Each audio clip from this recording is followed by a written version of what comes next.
What's up, guys? Ryan here. I hope you are all having a great weekend and a beautiful Sunday, guys. Happy, beloved Sunday.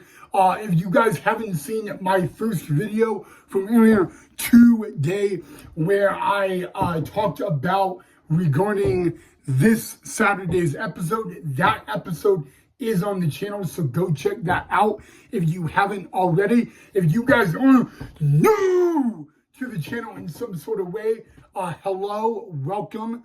And in this episode, I am going to talk about the release process of a mental hospital and how they prep you to do the work and how you yourself have to do the work. And I'm going to be sharing that through my story and my journey, a time where I was lost and I had to be found.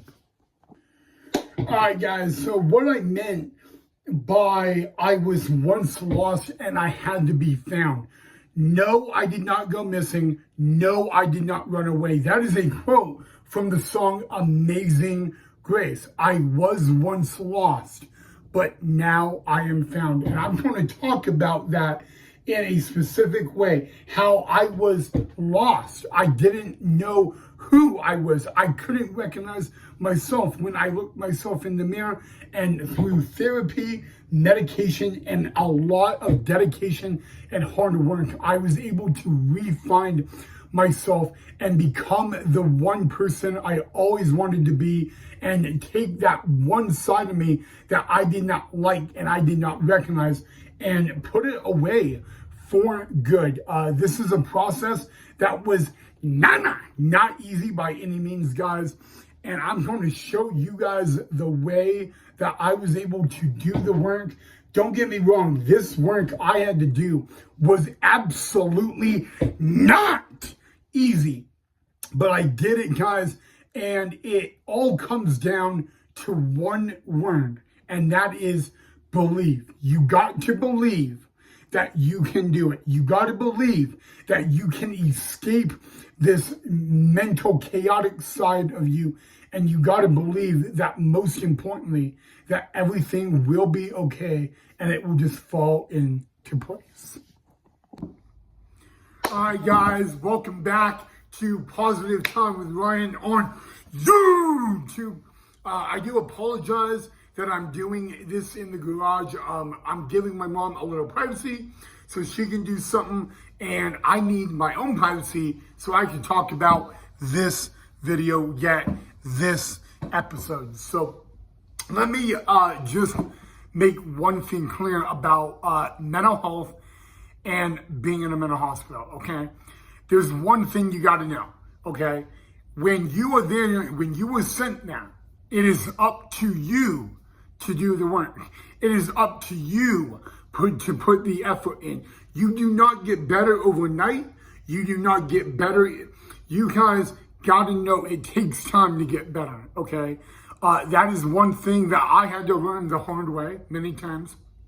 But guys, I mean, you just don't get better overnight, you know? So the biggest question is, when do you start that go home process? When do you? It's a good question. Most of the time, it is within 4 days of your release. 4 days before you can go home is when you begin that process. What is that process like? Well, it's actually, in a way, everything you have gained and learned in the hospital. Everything. You learn, okay? You know, for instance, if I was in there, you know, if I was in there for really severe depression, okay, I am going to have to use, and I'm going to have to prove and use everything that I've learned and I've gained, and I'm going to have to use it to, you know, in work and all that. Now, most of the time when you are going released, they are going to want you to fill out what is called a safety plan. Now, what is a safety plan? Obviously, it is whatever you were in there for. It is what are you going to do differently if you are put in that situation again. Okay? So like for me, I was in for suicide and, voices and so forth. All right? And the biggest thing I wrote is I just couldn't say, well, tell someone. I can't write that. I have to prove. I'm going to have to say, who am I going to tell or report this to? Okay? The next one I had to do was I had to confess. Now, this is the really hardest one. It's confess that I had an issue or a problem. I had to confess to myself, make that full confession to myself. That one, I was someone I was not, I didn't recognize. That's one. And number two is someone I didn't want to be. Okay? And when you don't understand, guys, how hard that can be to have to sit in a room with your caseworker or your doctor and make that confession. Make it to the word, make it known, make it realize that you needed the help. Okay, guys, like, I was once told that the help is going to be there and it's going to come knocking and it's going to offer itself to you. It is your choice to answer that call, that door. That's one thing when I look back, I remember hearing a lot. Help is going to come knocking. It's up to you to answer that call to that door. And you know what, guys? I remember sometimes, sitting in my room, with my roommate doing something else. And I would just say this over and over again. Ryan, you need help. Ryan, you're not the same. Ryan, you're not someone you recognize. You need help, Ryan. And it is up to you to answer that door and that call. And I did, guys. And I'm going to be very honest with you, okay? It can be tough. Me hearing voices that were not there, seeing things that were not there. How hard is it really to make a confession like that to yourself, admitting that you have a problem? Okay, now I got to be very honest with you. I had a lot of friends. I had police officers that were in my corner, but most importantly, I had my girlfriend in my corner, Nicole. You guys probably remember her from a previous episode. Nicole, she's been there a lot for me. Maybe in times that other girlfriends would not. Now, she did say this.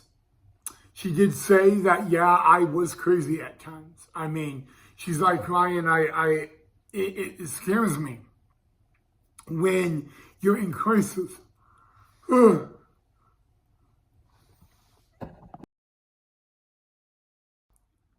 Oh my God, guys, I'm like so sorry. I ended up yawning and all that, so that's why I paused the episode. Isn't that like a beautiful, wait, okay, this way. Okay, isn't that like so beautiful, guys, back there? Like a little fall sunset kind of like back this way. If you guys can see it a little bit, it looks really beautiful. So I just wanted to ask you guys if you like that. So, but yeah, guys, right now I am so addicted looking back this way and seeing the way the sky and the clouds are. I mean, mwah, beautiful sunset, magical fall sunset.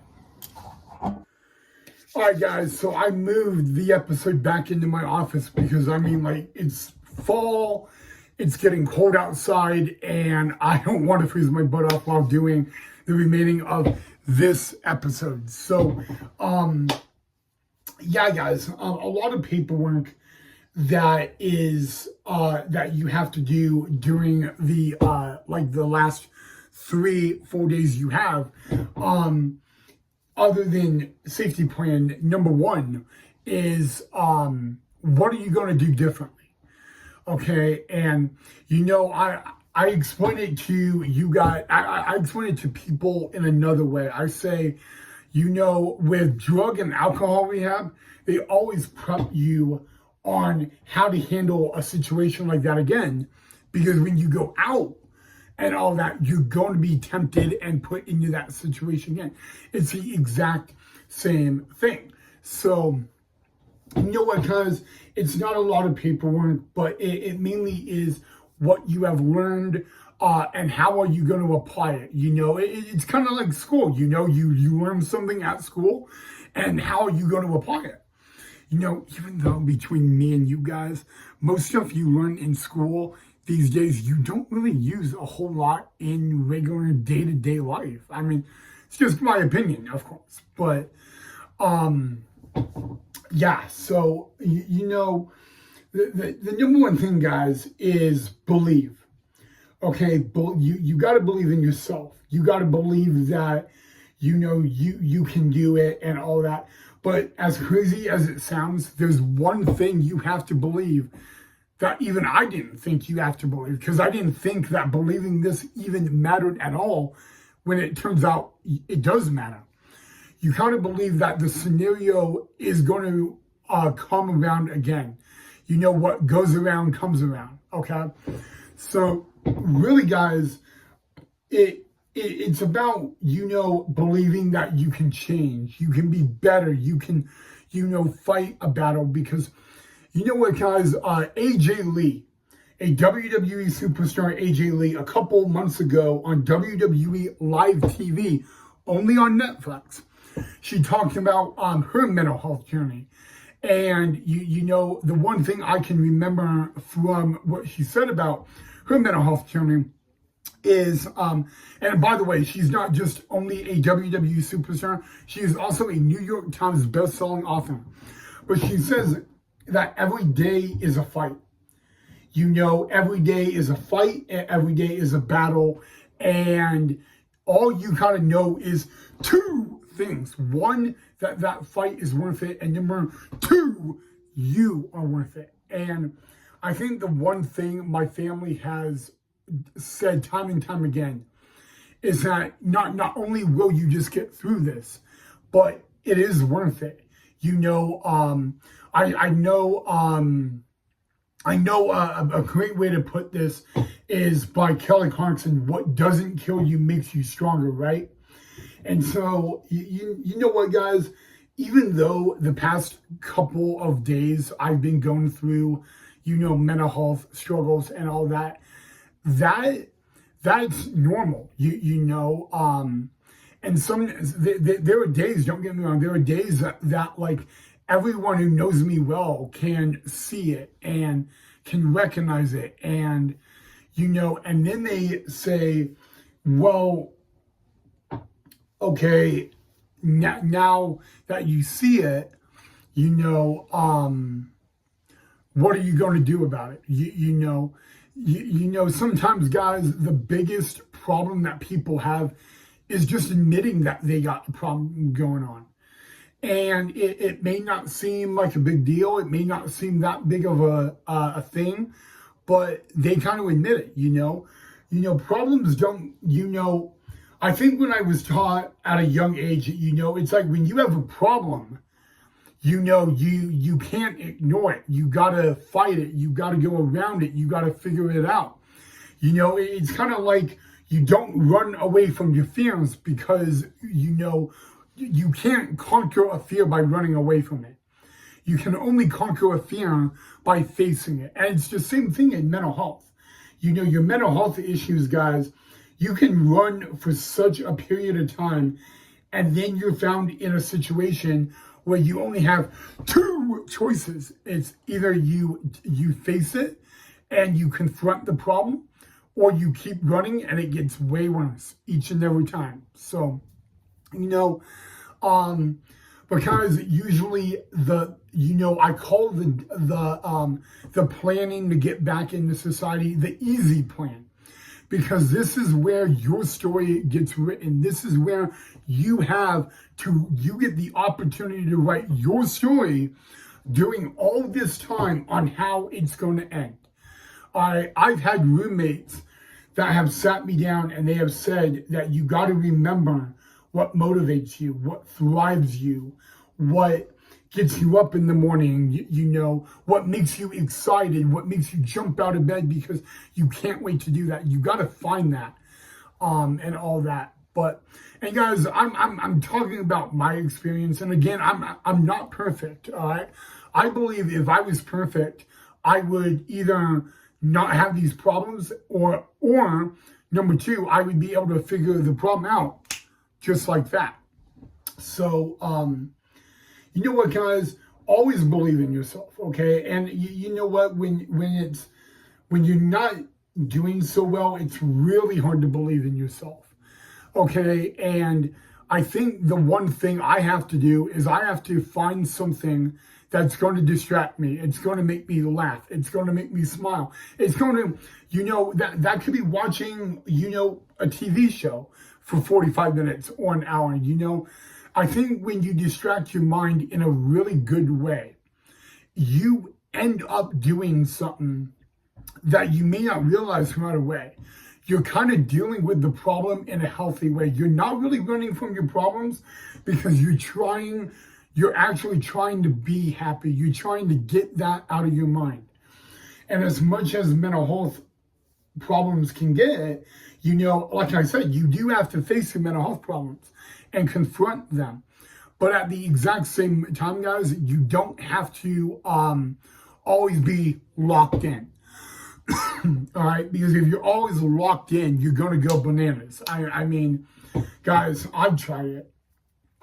But you know what, guys? Bananas, it happens. All right? Now, okay, I'm going to tell you something that I have. I have a weakness in my mental health. I've had this weakness probably for a very long time. When I struggle and it's severe, isn't it unique that I could tell almost anybody about what's going on? But the one person I can't tell is my own family. Because, and if you ask me that question, why? The answer is that's a really good question. Why? Your family loves you. They ain't going to judge you. They ain't going to react. Hell, maybe they will overreact, but who cares if they overreact? Because I was told that the reason that is with a lot of people, it's pretty common, is because your family, they love you so much that they end up may say one thing to you that can ruin everything. And it's a mistake because they care about you so much. Do not get me wrong. Your family needs to know, okay? Because it's kind of like if you don't tell them what's going on, how are they going to help you? I mean, it's like that. But also, guys, don't be afraid to talk to someone else about it. Sometimes when you talk to what is like a second party or a third party about it, it feels like you're getting the weight of the world off your shoulders. It feels that way, okay? And you know what, guys? When you can express this to someone else, by the way, who would understand, it feels like the pressure of the whole world is now off your shoulders. And so I want to leave you guys with that. But you know what, guys? I've written safety plans that I violated, or I didn't agree to, or all that. And I'm not proud of that. Okay, but I'm also, you know what? Then I have to look at, okay, well, you know what? That's not a good safety plan because I just broke it. Okay, when you're writing a safety plan, it needs to be a safety plan that is going to work each and every time. Okay, it doesn't have to be like 40 pages long, dude. It can be a couple sentences, a paragraph maybe, but it doesn't need to be like everything.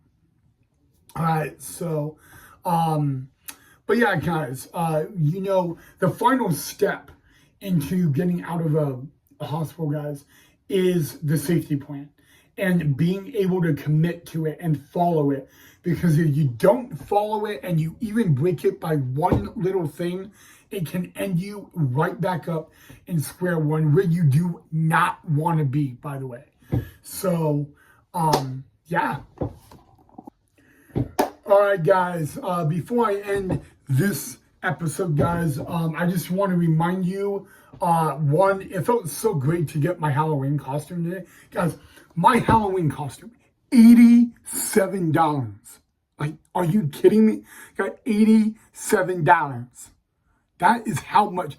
You know what, guys? I remember, like, going to the store and all that as a kid. And, of course, guys, I'm 27 now. So, when I was going to Halloween stores, in elementary school to go get my costume, $87 was not the thing, I mean, don't get me wrong, guys. I'm very aware.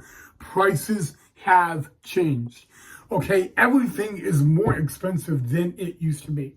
I know that. I see that. But it just amazes me, you know. Number one, guys, my mom was going to get like a cop hat for herself for Saturday. She ended up not getting it at the Halloween store. You know what? All I can tell you about Saturday is, number one, it's going to be cold. Okay, number one, I will not be just having my costume on. I will be dressing warm because it is going to be cold. Number one, guys, this thing, it begins at 7 o'clock at night. 7 o'clock at night.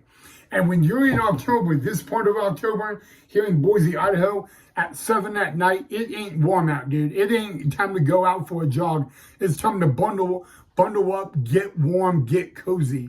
That's what time it is. So, but I'm looking forward to being, in the prison graveyard. You know what, guys? All I can tell you is I am so excited and all that. I cannot wait. It's going to be a whole lot of fun. Again, guys, if you guys want me to reveal what I am going to be for Halloween before Saturday, let me know. If you guys want it to be a surprise, let me know, and all of that. But yeah, you guys can decide, should I tell you what I'm going to be for, because I'm going in my Halloween costume on Saturday, flat out. So do you guys want me to tell you what I'm going to be, or want you guys to be surprised? You guys can let me know down below in the comment section. All right, guys, that is all I have for you guys on Positive Time with Ryan. I hope you guys enjoyed this little mental health story time, guys. I want you guys to know one thing. I am not perfect, guys. And I'm happy that I'm not perfect, because you know what, guys, being not perfect, guys, or as a human, is one of the best things, okay? Because you get to grow. You get to learn more about yourself in each problem that you have, that you come out of. And we wouldn't be able to see that or learn that with us being, perfect. So, but I do want to clear the air, guys. Yesterday, I was in the ER. It was for a side effect to one of my psychiatric medications. If I don't know if you guys know what Haldol is. Maybe some of you have heard that. I was in the hospital yesterday for a side effect to that. And I literally, guys, the nurse, she looked at me and she could tell that right away there was something going on. And she just said that, she's like, "You're safe, Ryan. You are completely safe and all that. You're not going to get hurt. and all of that. So it was satisfying for the nurse to just tell me that, you're fine, you're safe, and all of that. It does, it makes someone feel more better when they get told that. So shout out to the staff at St. Luke's. They did a wonderful job and all that. But I'm excited for Saturday, guys. I mean, I can talk about this all week. And I will talk about it throughout the week. Leading up to Saturday, I'm going to tell you what to expect, so you guys are not like with the spooky. There's going to be a lot to expect, so I'm going to give you guys that little heads up throughout the week. But let me know if you guys want me to tell you what I am going to be on Saturday, or if you want me to surprise you.